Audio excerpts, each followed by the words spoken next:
الحمد لله نحمده ونستعينه ونستغفره ونؤمن به ونتوكل عليه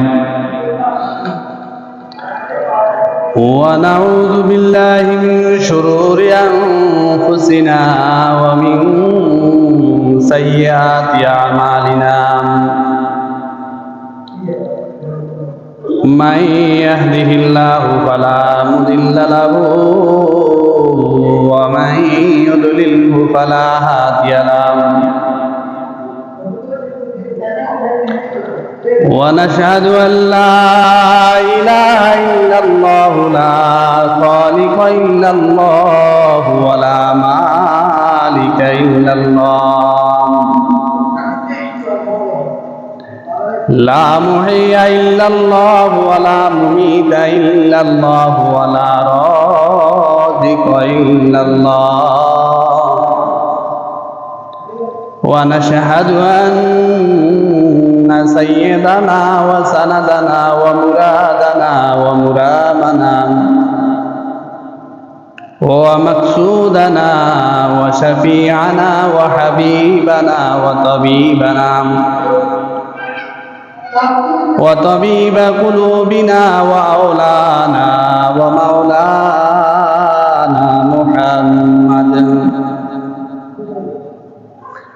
أما بعد فأعوذ بالله من الشيطان الرجيم بسم الله الرحمن الرحيم وسبحوه بكرة وأصيلا وعن عائشة رضي الله تعالى عنها قالت كان أحب الشهور إلى رسول الله صلى الله عليه وسلم أن يصومه شعبان أو كما قال النبي صلى الله عليه وسلم درود شريف اللهم صل على محمد وعلى آل محمد كما صليت على إبراهيم وعلى آل إبراهيم إنك حميد مجيد اللهم بارك على محمد وعلى آل محمد كما باركت على إبراهيم وعلى آل إبراهيم إنك حميد مجيد جزى الله أن محمدا ما هو أهله جزى الله أن محمدا ما هو أهله आजादी अफकार से है उनके तबाही आजादी अफकार से है उनके तबाही रखते नहीं जो फिक्र तदब्बुर का सलीका रखते नहीं जो फिक्र तदब्बुर का सलीका ओ फिक्र अगर खामे तो आजादी अफकार ओ फिक्र अगर खामे तो आजादी अफकार इंसान को हैवान बनाने का तरीका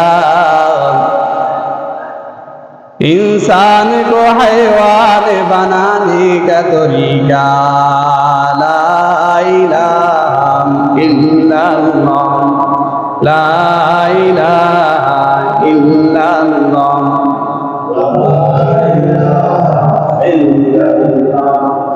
ला इलाहा इल्लल्लाह ला इलाहा ইল্লাল্লাহ লা ইলাহা ইল্লাল্লাহ লা ইলাহা ইল্লাল্লাহ जो तो मेरा तो सब मेरा ज़मी मेरा फलक मेरी जो तो मेरा तो सब मेरा ज़मी मेरा फलक मेरी अगर एक तो शय नहीं मेरा तो कुछ शय नहीं मेरी ला इलाहा इल्लल्लाह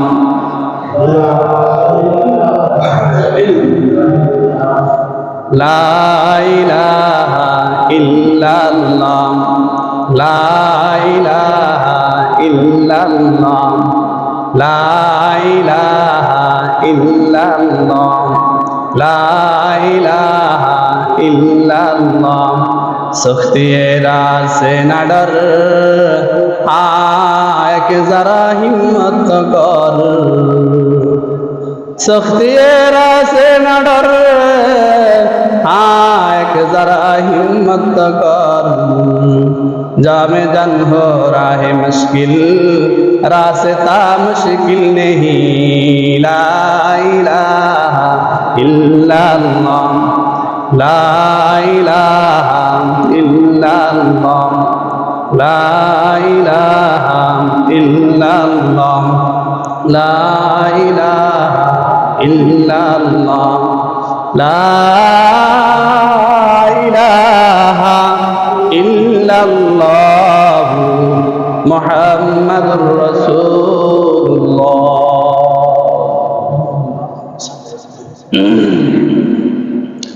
আলহামদুলিল্লাহ আল্লাহ পাকের দরবারে অসংখ্য অনাদি শুকর যে মহান রব্বুল আলামিন আমাদেরকে পবিত্র শাবান মাসের প্রথম জুমায় আমাদেরকে উপবিষ্ট হওয়ার তৌফিক দান করেছেন। এজন্য মহান মালিকের দরবারে শুকর আদায় করে আলহামদুলিল্লাহ। শাবান মাস অত্যন্ত গুরুত্বপূর্ণ মাস। আল্লাহুম্মা বারিক লানা ফি রজব ওয়া শাবান ওয়া বাল্লিগনা রমাদান। আল্লাহুম্মা বারিক লানা ফি রজব ওয়া শাবান ওয়া বাল্লিগনা রমাদান। এই শাবান মাস সম্পর্কে রাসূল সাল্লাল্লাহু আলাইহি সাল্লাম দোয়া করেছেন। এই শাবান মাস অত্যন্ত গুরুত্বপূর্ণ মাস। এই শাবান মাস কয়েক দিক দিয়ে গুরুত্বপূর্ণ। এক নম্বর হলো এই শাবান মাসের আগের মাস হলো রজব মাস। এই রজব মাসের মধ্যে কত কেতাল ঝগড়া ফাসাদ করা হারাম। যেই 4 মাসের মধ্যে কত কেতাল ঝগড়া ফাসাদ করা হারাম, এর মধ্যে একটা মাস হলো রজব মাস। এই রজব মাসের পরবর্তী যে মাস সেই মাসটা হলো শাবান মাস। এরপরে শাবান মাসের পরের যে মাসটা সেই মাসটা আল্লাহ পাকের 12 মাসের মধ্যে শ্রেষ্ঠ মাস।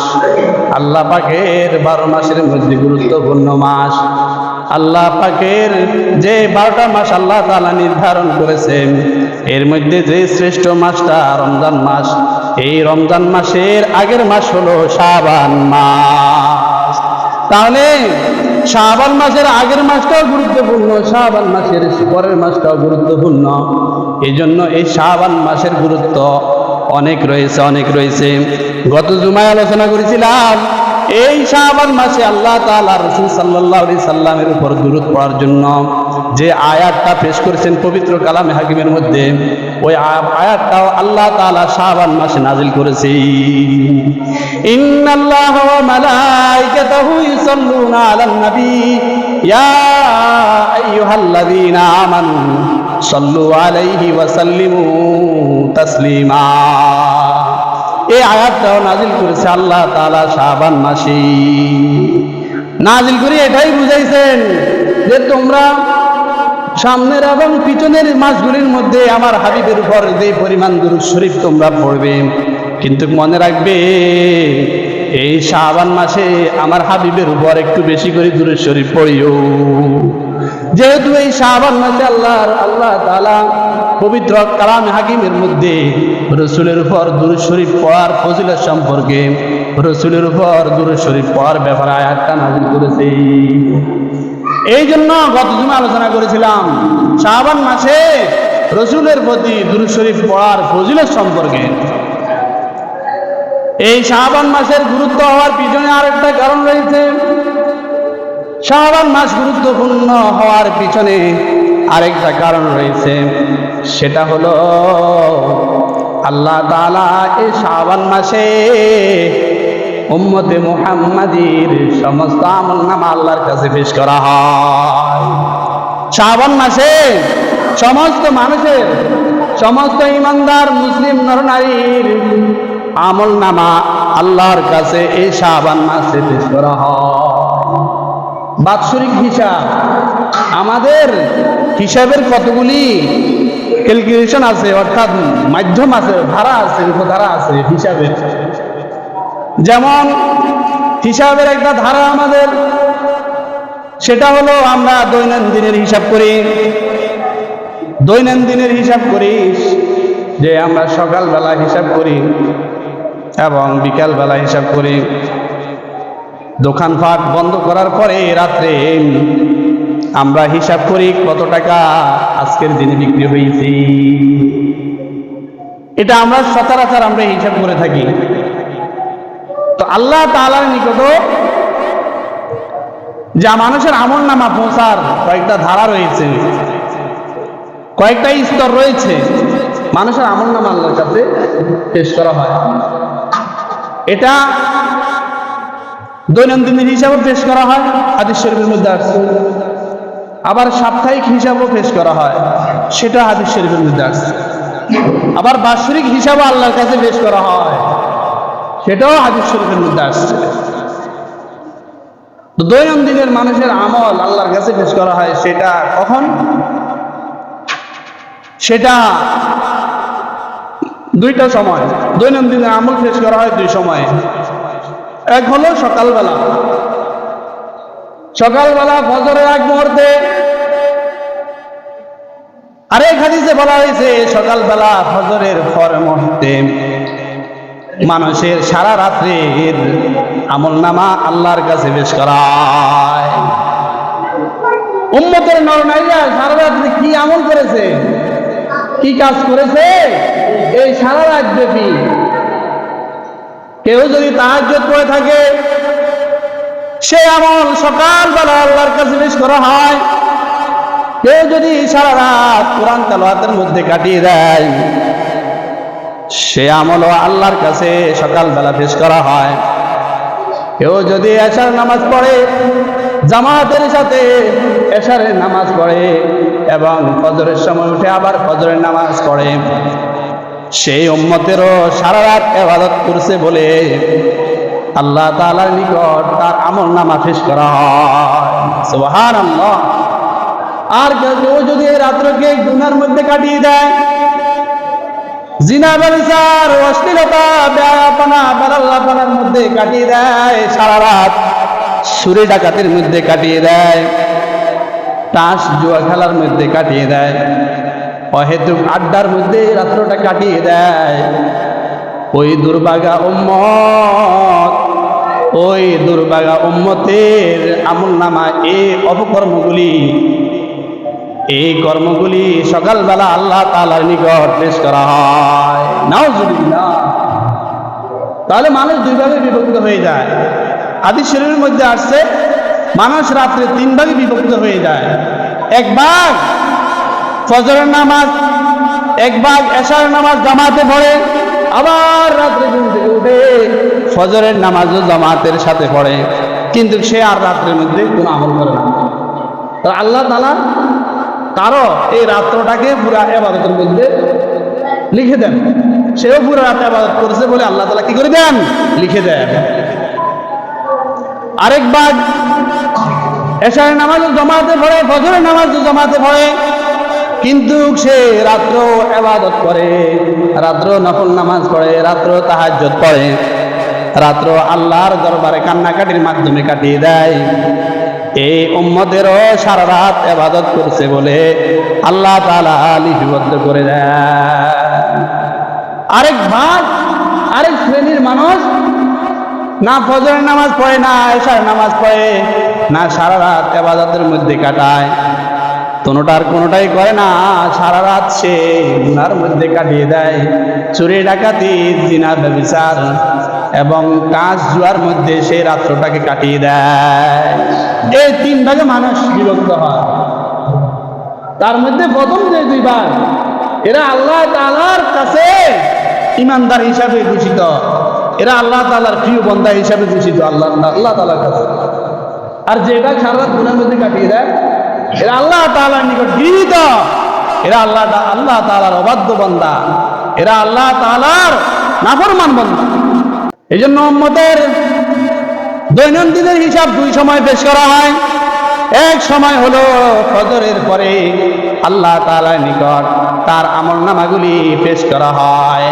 সে রাত্রে কি আমল করেছে, সে রাত্রে কি ইবাদত করেছে, এগুলি সারা রাত্রের আমলগুলি আল্লাহ তাআলার নিকট সকালবেলা পেশ করা হয়। এই জন্য আমরা রাত্রটাকে আমরা এমনি হেলায় খেলায় অবহেলায় কাটিয়ে দিতে পারি না। কারণ এই রাত্রি হিসাব সকালবেলা আল্লাহ তাআলার কাছে পৌঁছানো হবে, আল্লাহ তাআলার নিকট পেশ করা হবে। আর এরপরে দৈনন্দিনের হিসাব, দিনের বেলার হিসাব আল্লাহ তাআলার নিকট সন্ধ্যার সময়, বিকাল বেলা, পুরা দিনের হিসাব সন্ধ্যার সময় আল্লাহ তাআলার নিকট পেশ করা হয়। এই দিনের মধ্যে সে কি আমল করেছে, কি ইবাদত করেছে, তার এই আমলগুলি সন্ধ্যার সময় আল্লাহ তাআলার নিকট পেশ করা হয়। তাহলে দৈনন্দিনের হিসাব 2 সময় পেশ করা হয় আল্লাহ তাআলার নিকট। দৈনন্দিনের আমল 2 সময় আল্লাহ তাআলার নিকট পেশ করা হয়। এক হলো সকালবেলা, আরেক হলো বিকালবেলা, সন্ধ্যার সময়। যেন আল্লাহ তাআলা বলে দিয়েছেন, ওয়াসাব্বিহু বুকরাতাও ওয়া আসিলা, ও দুনিয়ার আমার বান্দা বান্দিরা, তোমরা সকালে এবং বিকালে আমার তাসবিহ পড়ো, আমার জিকির করো। আল্লাহ বলে দিয়েছেন কেন সকালে পড়বে এবং কেন বিকালে পড়বে? এই জন্যই পড়বে যে সকাল বিকাল তোমার আমলনামা আল্লাহ তাআলার নিকট, আমি আল্লাহর নিকট পেশ করা হয়।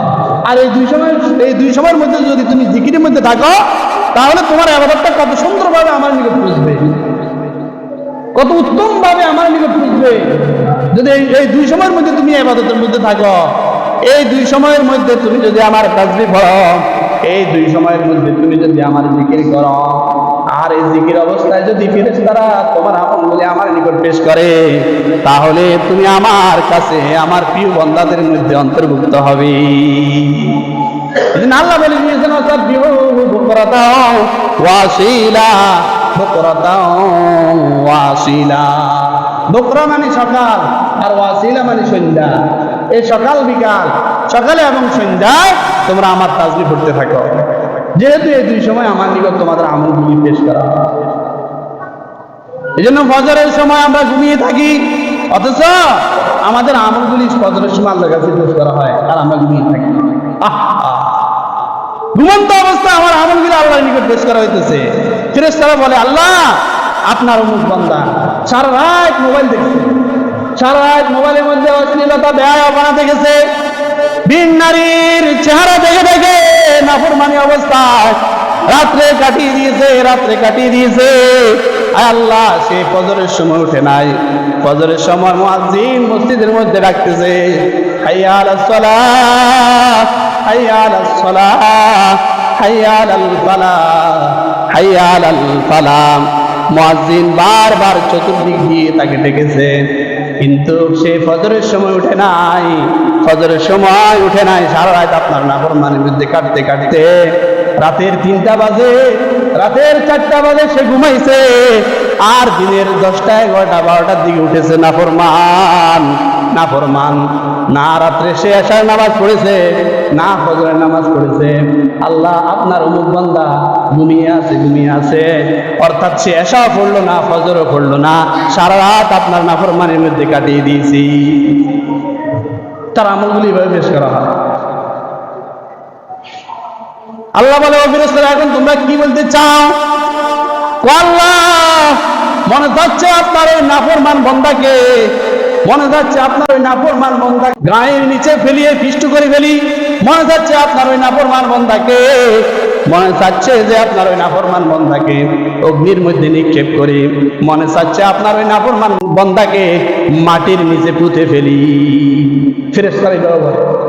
ঠিক এইভাবে পানি বলে, আল্লাহ আমি আপনার এই নাফরমান বান্দার ভিতরে যাইতে রাজি নয়, আমি আপনার ওই নাফরমান বান্দার ভিতরে যাইতে রাজি নয়। বাতাসও বলে, আল্লাহ আমি আপনার এই নাফরমান বান্দাকে আমি অক্সিজেন দিতে রাজি নয়, আমি অক্সিজেন দিতে রাজি নয়। আসমান বলে, আল্লাহ আমি আপনার এই নাফরমান বান্দার উপরে স্থির থাকতে পারি না। জমিন বলে, আল্লাহ আপনার এই নাফরমান বান্দা আমার উপরে চলাও, এটা আমার সহ্য হয় না, এটা আমার সহ্য হয় না। সূর্য বলে, আল্লাহ আপনার এই নাফরমান বান্দাকে আমি আলো দিতে রাজি নয়। চন্দ্র বলে, আল্লাহ আমি আপনার এই নাফরমান বান্দাকে আলো দিতে রাজি নয়। এভাবে আল্লাহ তাআলার প্রত্যেকটা নিয়ামত তার থেকে অনিয়া ভাব প্রকাশ করে তাকে কোনটা দিতে রাজি নয়। তার এই নাফরমান বান্দাকে আল্লাহ কোন নিয়ামত সে ভোগ করে এটা তারা চায় না। তখন আল্লাহ তাআলা বলে, ও আমার ফেরেশতারা শুনে রাখো, যদি তোমাদের বান্দা হয়ে থাকে, তোমাদের বান্দা হয়ে থাকে তাহলে তোমরা তাকে মাটির নিচে পুঁতে ফেলাও। যদি তোমাদের বান্দা হয়ে থাকে তাহলে তোমরা তাকে গায়ের নিচে ফেলে তাকে নিঃশেষ করে দাও। যদি তোমাদের বান্দা হয়ে থাকে তাহলে তোমরা তাকে আগুনের মধ্যে নিক্ষেপ করো। আর যদি আমার বান্দা হয়ে থাকে তাহলে তাকে কিছু সময় দাও, কিছু সময় দাও। তো আমরা তো সবাই কার বান্দা? আল্লাহর বান্দা। আল্লাহ ফেরেশতাদের সাথে প্রতিনিয়ত আমাদের আমলগুলি যখন পেশ করে তখন আল্লাহ ফেরেশতাদের সাথে প্রতিনিয়ত এভাবে তাদেরকে জবাব দেয়, তোমাদের বান্দা হলে তোমরা ধ্বংস করে দাও, আর আমার বান্দা হলে তাকে একটু সুযোগ দাও, তাকে একটু সুযোগ দাও। এজন্য আমরা এই সুযোগকে আমরা মনে করব না যে আল্লাহ তাআলা আমাদের থেকে গাফেল, আল্লাহ তাআলা আমাদের থেকে বেখবর, এটা আমরা মনে করব না। আল্লাহ তাআলা আমাদেরকে সুযোগ দিচ্ছে, সুযোগ দিচ্ছে। এজন্য আমি রাত্রে কি করি, এগুলি সব আল্লাহর কাছে পেশ করা হয়। আমি দিনে কি করি, এগুলি সব আল্লাহ তাআলার নিকট পেশ করা হয়। তাহলে আমাদের দৈনন্দিনের হিসাব দুই সময় পেশ করা হয়, এক হলো ফজরের সময়, আর এক হলো সন্ধ্যার সময়। আর ওই দুই সময় আল্লাহ তাআলা বলেছেন তোমরা চৌকান্নে থাকবে, অর্থাৎ ওয়াসাব্বিহু বুকরাতাও ওয়া আসিলা, ওয়াসাব্বিহু বুকরাতাও ওয়া আসিলা। তোমরা সকালেও আমার তাসবিহ পড়বে, বিকালেও আমার তাসবিহ পড়বে। সকালে আমার ফজরের নামাজ পড়বে, ফজরের পরে তোমরা তাসবিহ পড়ো। সন্ধ্যার নামাজ পড়বে, মাগরিবের নামাজ পড়বে, মাগরিবের পরও তোমরা আমার তাসবিহ পড়ো। সুবহানাল্লাহ, সুবহানাল্লাহ, সুবহানাল্লাহ, সুবহানাল্লাহ, সুবহানাল্লাহ, সুবহানাল্লাহ। ফজরে 100 বার সুবহানাল্লাহ, ফজরে 100 বার সুবহানাল্লাহ। আলহামদুলিল্লাহ, আলহামদুলিল্লাহ, আলহামদুলিল্লাহ, আলহামদুলিল্লাহ। ফজরে 100 বার, আবার সন্ধ্যায় 100 বার। এভাবে আল্লাহু আকবার, আল্লাহু আকবার, আল্লাহু আকবার, আল্লাহু আকবার। ফজরে 100 বার, আবার সন্ধ্যায় 100 বার। এভাবে লা ইলাহা ইল্লাল্লাহ, লা ইলাহা ইল্লাল্লাহ, লা ইলাহা ইল্লাল্লাহ। ফজরে 100 বার, সন্ধ্যায় 100 বার। এর আগে পরে যে এই তাসবিহগুলি শুরু করার পূর্বে 100 বার পড়বে আস্তাগফিরুল্লাহ, আস্তাগফিরুল্লাহ, আস্তাগফিরুল্লাহ। 100 বার আস্তাগফিরুল্লাহ পড়বেন, আর 100 বার পড়বে সাল্লাল্লাহু আলাইহি ওয়াসাল্লাম, সাল্লাল্লাহু আলাইহি ওয়াসাল্লাম, সাল্লাল্লাহু আলাইহি ওয়াসাল্লাম। বেশি সময় লাগবে না, 100 করে পড়লে আপনার বেশি থেকে বেশি 20 মিনিট লাগবে, এর চেয়ে বেশি লাগবে না। আর আপনি পড়তে পড়তে যখন আপনার অভ্যাস হয়ে যাবে তখন আরো সময় কমিয়ে আসবে, আরো সময় কমিয়ে আসবে। দুনিয়ার কাজে আমি কত সময় দিই, আমি সকাল বিকালে তাসবিহগুলি পড়ি। সকালে তো আমার কোনো কাজে থাকে না, ফজরের পরে ওই সময় একবারে 9টা পর্যন্ত আমার তো কোনো কাজে থাকে না। ওই সময় তো আমি ইচ্ছা মতো ইবাদত করতে পারি। এই জন্য রাসূল সাল্লাল্লাহু আলাইহি সাল্লাম ফজরের পরে কতগুলি দোয়া দিয়ে, সন্ধ্যার সময় কতগুলি দোয়া দিয়ে। একটা হলো দিনের শুরু, আর একটা রাতের শুরু।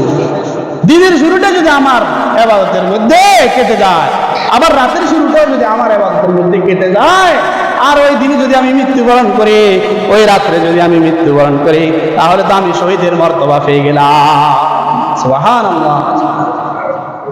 আল্লাহ বলে দিয়েছেন ওয়াসাব্বিহুহু বুকরাতাও ওয়া আসীলা, ওয়াসাব্বিহুহু বুকরাতাও ওয়া আসীলা, ওয়াসাব্বিহুহু বুকরাতাও ওয়া আসীলা। তোমরা সকাল বিকাল আমার তাসবিহ পড়ো।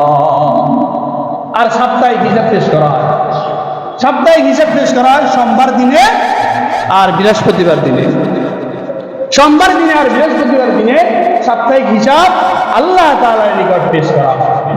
এই জন্য রাসূল সাল্লাল্লাহু আলাইহি সাল্লাম প্রায় প্রতি সপ্তাহে সোমবারে এবং বৃহস্পতিবারে রোজা রাখতেন, প্রতি সপ্তাহে সোমবারে এবং বৃহস্পতিবার রোজা রাখতেন। উম্মতকে এই সপ্তাহে সোমবারে এবং বৃহস্পতিবার রোজা রাখা এটা উম্মতের উপর সুন্নাহ। এই জন্য আমাদের উম্মতে মুহাম্মাদীর আকাবিরে আসলাফ অর্থাৎ হক্কানি রব্বানি উলামায়ে কিরাম তারা সোমবারে এবং বৃহস্পতিবার রোজা রাখে।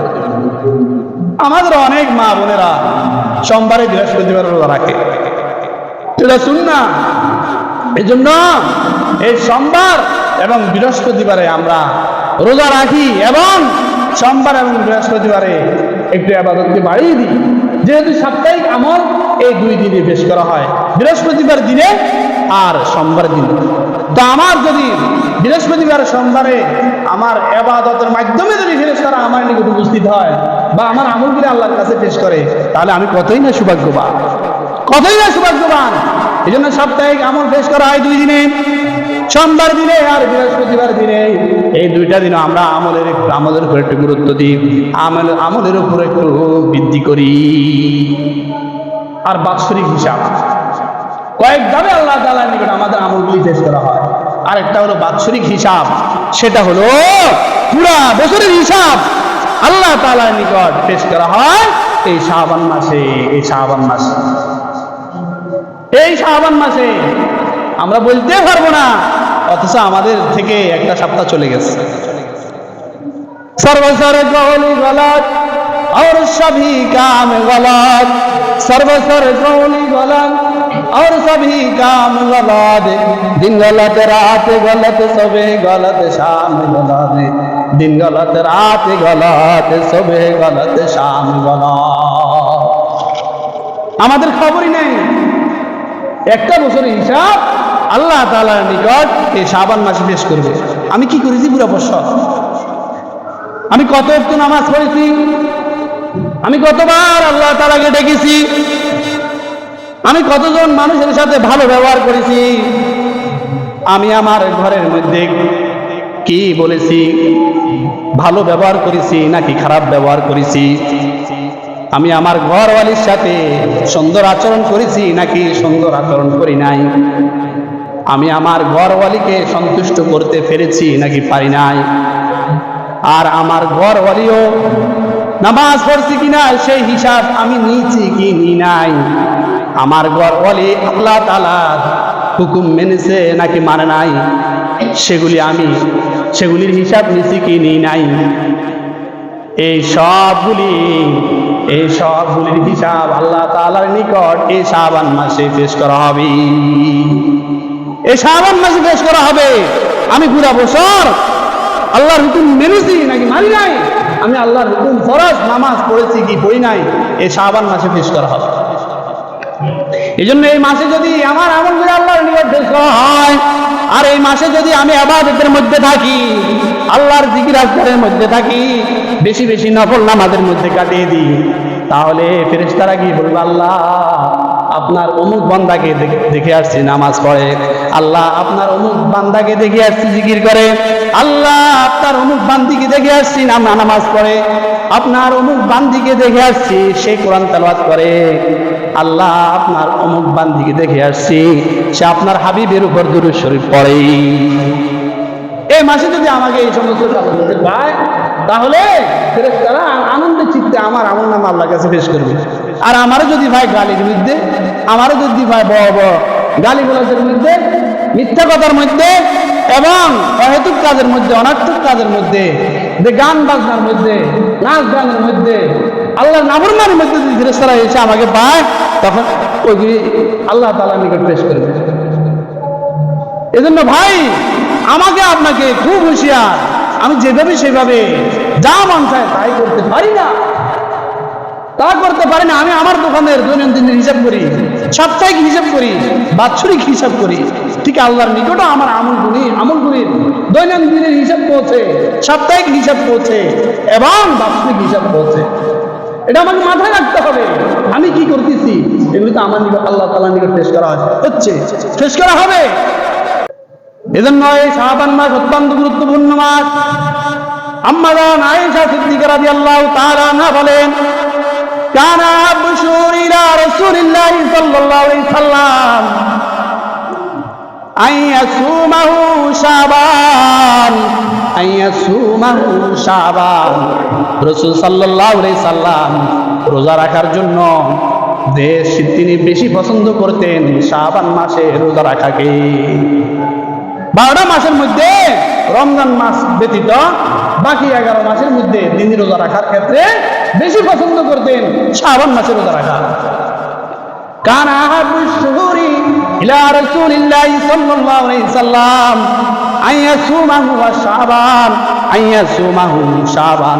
এই শাবান মাসে রাসূল রোজা রাখাকে বেশি পছন্দ করতেন। এজন্য সামনে যেহেতু রমজান মাসে যাতে করে আমার আপনার জন্য কষ্ট না হয়, এই জন্য 2-1টা রোজা রেখে হলো আমি একটু প্র্যাকটিস করি, একটু এটার উপর চর্চা করি, আমি যেন রমজানের রোজাগুলি আমার জন্য সহজ হয়। নিসফে শাবান অর্থাৎ সর্বরাতের রোজা ছাড়া আমরা কে 1টা-2টা রোজা রাখবো? আছে হাত তুলি। সর্বরাতের রোজা ছাড়া এই মাসে আমরা 1টা-2টা রোজা রাখবো, হাত তুলি। আল্লাহ তাআলা আমাদের তাওফীক দান করেন। এই শাবান মাসে আমরা ওই নিসফে শাবান সর্বরাতের রোজা ছাড়া আমরা 1টা-2টা রোজা রাখার চেষ্টা করব। তাহলে আমার আপনার জন্য রমজানের রোজা রাখা সহজ হবে, এটা প্র্যাকটিস হবে আর হাদিসের উপরে আমল হয়ে গেল। আম্মা আয়েশা সিদ্দিকা রাদিয়াল্লাহু তাআলা আনহা বলেন, আমরা মহিলা জাতি আমাদের ইচ্ছায় অনিচ্ছায় কিছু রোজা কাজা হয়ে যায়। এটা হবে আমাদের ইচ্ছা অনিচ্ছায় কিছু রোজা কাজা হয়ে যায়। আম্মা জান আয়েশা বলে, আমার রমজান মাসে যে সমস্ত রোজাগুলি কাজা হয়ে যায়, আমি এরপরে শাওয়ালের যে 6 রোজা, রমজান মাসের পরে শাওয়াল মাসের যে 6 রোজা রাখা সুন্নাত, আমি যদি পারি তাহলে ওই শাওয়ালের 6 রোজার আগে আমার রমজানের রোজাগুলি কাজা করে নি। আর যদি আমি পারি না, আমার শক্তি কুলায় না, তাহলে আমি ওই শাওয়ালের 6 রোজা রাখি। আর আমার উপর যে রমজান মাসে 6 কিছু রোজা যে কাজা হয়ে গেছে, এই রোজাগুলি আমি শাবান মাসে এসে রাখি। সুবহানাল্লাহ। আমার উপর যে কিছু রোজা কাজা হয়ে গেছে রমজানের রোজা, তো এই রোজাগুলিকে আমি শাবান মাসে এসে কাজা করি। কি জন্য? আমার এটা প্র্যাকটিস হলো, শাবানের রোজা রাখার দ্বারা আমার এটা প্র্যাকটিস হলো, অর্থাৎ রমজানের রোজাগুলি আমার জন্য একবারে সহজ হয়ে যাবে, আর কঠিন হবে না। যে কোনো জিনিস যদি প্র্যাকটিস না থাকে তখন সেটা কঠিন হয়ে যায়, তখন যে কোনো মানুষের জন্য সেটা কঠিন হয়ে যায়। এই জন্য আমরা এই শাবান মাসে একটু প্র্যাকটিস করি রোজা রাখার মাধ্যমে। ও মা বোনেরা, আপনাদেরও যদি ওই ধরনের রোজা কাজা থেকে থাকে তাহলে এই শাবান মাসে রাখি। আল্লাহ তাআলা আমাদেরকে এই কথাগুলির উপর আমল করার তাওফীক দান করেন, যারা আমরা কবুল